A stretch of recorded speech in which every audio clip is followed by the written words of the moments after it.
हम यदि नित्य निरंतर सत्संग करेंगे तो धीरे धीरे धीरे धीरे अपने विचारों में परिवर्तन आ जाता है। सबसे बड़ी साधना अपने विचारों को संवारना आना चाहिए। देखो, we must know how to think. विचार कैसे करना ये समझना चाहिए। हमको वही समझ में नहीं आता कैसे विचार करना चाहिए। तो विचार करने की प्रक्रिया आती है श्रवणादिकांचा अभ्यास। रोज सत्संग सुनो, दिन में 2 बार सुनो। सत्संग भले वही हो। देखो, एक बार एक अम्मा ने मुझे बड़ी सुंदर बात बताई थी। बोले, स्वामी जी, जब आप कोई उदाहरण देते हो तो कई उदाहरण आपके कॉमन होते हैं, भिन्न भिन्न, लेकिन हर बार जब आप कहते हैं तो उससे भिन्न अर्थ निकलता है। तो ऐसे कैसे होता है? हमने कहा, देखो, अर्थ निकलता है आपकी बुद्धि में, क्योंकि आपकी बुद्धि सूक्ष्म हो रही है। शब्द वही है, सुनने वाले की मन की स्थिति क्या है ये हमको समझना है।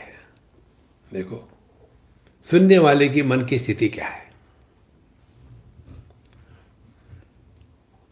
जैसे उदाहरण ले लो, आप खाना खाने के लिए बैठे, बहुत भूख लगी है कस के, अब खाना ही है, तुरंत उतने में आपको कोई फ़ोन आ जाता है, कोई दुर्घटना हो गई किसी के साथ, जो आपके बड़े क्लोज थे, उनके साथ दुर्घटना हो गई। तो जो खाना था, भूख थी, खाने का आनंद था, खत्म हो गया ना। माने हमारे समझ की स्थिति हमारे मन के स्थिति पर अवलंबित होती है। तो सत्संग में भले वही लगता है कि वही ब्रह्म, देहात्म भाव का त्याग करो, जीवात्म भाव का त्याग करो, दूसरा कुछ आता है कि नहीं? कुछ नहीं आता, यही सब कुछ है। लेकिन कब ये क्लिक हो जाएगा इसका कोई भरोसा नहीं। देखो, इसीलिए श्रवणादिकांचा अभ्यास हमको नित्य निरंतर श्रवण करना ही है, दिन में कम से कम 2 बार। पढ़ने से नहीं होता। और आजकल तो हमको भगवान की दया से इतनी बढ़िया बातें हो गई है कि हर चीज़ आपको यूट्यूब में मिल जाती है। हम ये नहीं करिए आप हमको सुनो, किसको भी सुनो, सत्संग सुनो जहाँ तत्व चिंतन हो रहा है। जो बातें मैकेनिकली होती है ना, उसका प्रभाव नहीं पड़ता। देखो, श्रवणादिकांचा अभ्यास, समझ को हमको ठीक करना है। इसका अभ्यास माने इसको हर बार, कितने ही बार दोहराओ। कंठस्थ करना ये अभ्यास नहीं है, उससे कुछ नहीं होता। हमको अभी किसी ने पूछा था कि स्वामी जी मुझे ये बताइए, मुझे भगवत गीता कंठस्थ करनी है तो क्या करना चाहिए? हमने कहा, मैं बताऊं, सुनो, भगवत गीता मेरी भी कंठस्थ नहीं है। फिर हृदयस्थ होनी चाहिए, कंठस्थ नहीं होनी चाहिए। कंठस्थ होगी तो आप बोलोगे, हृदय में रहेगी भगवत गीता तो आप शांत रहोगे। देखो, श्रवणादिकांचा अभ्यास, इसका अभ्यास करते रहे, श्रवण करो श्रवण करो श्रवण करो। फिर ये थे ची धरी विश्वास। देखो कितनी बढ़ती हुई बात बताई है। इसको दृढ़ता से स्वीकार करो। सबसे पहली साधना श्रवण, फिर मनन, फिर निधिध्यासन। देखो, साधना के डिफरेंट स्तर होते हैं। एक को कहते हैं पारंपरिक साधना। पारंपरिक साधना माने हम जिस घर में पैदा हुए, जिस समाज में है, आपके घर में जो पूजा पोथी चलती है, भगवान के जो विग्रह है उनको फूल चढ़ाना, दीपक जलाना, ये सब करना है, परंपरा से आ रहा है। उसके द्वारा हम अपने आप को जोड़ के रखते हैं किसी श्रेष्ठ परंपरा से। देखो, ये बहुत आवश्यक है। देखो, जब हम कहते कि हम भारतीय हैं, गर्व से कहोगे हम हिंदू हैं, तो किसी श्रेष्ठ के साथ अपने को जोड़ना व्यक्ति में आत्मसम्मान निर्माण करता है।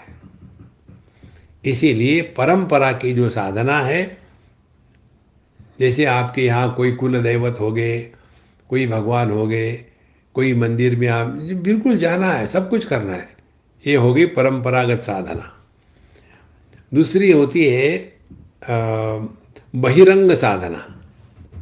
बहिरंग साधना माने आप मंदिर में जाओ, प्रदक्षिणा करो, जप करो, देखो दान धर्म करो, बड़ों का आदर करो, योगा करो, प्राणायाम करो, ये सब बहिरंग साधना है। तीसरी बहिरंग साधना है यम नियम आसन प्राणायाम, ये बहिरंग साधना हठ योग की।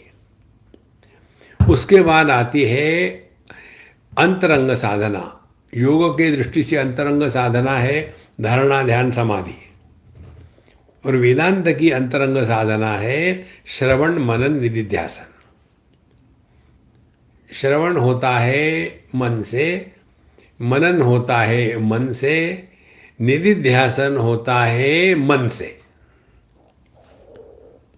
देखो, मन से नहीं, मन से। श्रवणादिकांचा अभ्यास, श्रवण कर लिया नित्य निरंतर, फिर मनन, फिर उसके ऊपर में हमको मनन चिंतन करना है कि रियली जब हमको स्पष्ट है ये कि पहले तो हम आदमी हैं, बाद में हम पति पत्नी भाई बहन माँ बाप है, तो दुखी कौन होता है? आदमी नहीं दुखी होता, ये जो है रिश्ते नाते वाले, उसी के कारण हम दुखी होते हैं, लेकिन उनकी कोई सत्ता नहीं। देखो, एक पेड़ पर अनेक पत्ते हैं, तो क्या वो पत्ते एक दूसरे के भाई बहन हैं? एक ही पेड़ पर अनेक फूल है, तो क्या एक फूल दूसरे फूल का भाई बहन है? उसी पेड़ पर अनेक फल है, और एक फल गिरा दूसरा नहीं गिरा, तो वो जो नहीं गिरा वो क्या रोएगा? देखो महाराज, एक ही माँ बाप के 4 बच्चे हैं, लेकिन चारों भिन्न है। ये बात हमको समझनी है संतों। ये औपाधिक अनेकता ये सत्य नहीं है। औपाधिक अनेकता अपने को लेकर के ले लो। पहले हम बच्चे थे, जब स्थूल देह छोटा था, फिर हम टीनेज हो गए। देखो, ये धीरे धीरे समझ में आ जाती है बात कि ये सभी अनेकताओं का जो एक आधार है वो अपना स्वरूप है। इसको कहते हैं मनन। मनन के द्वारा सब संदेह मिट जाते हैं। तो मालूम नहीं है तो श्रवण करो, संदेह है तो मनन करो, और लगे रहो मुन्ना भाई माने निधिध्यासन करो।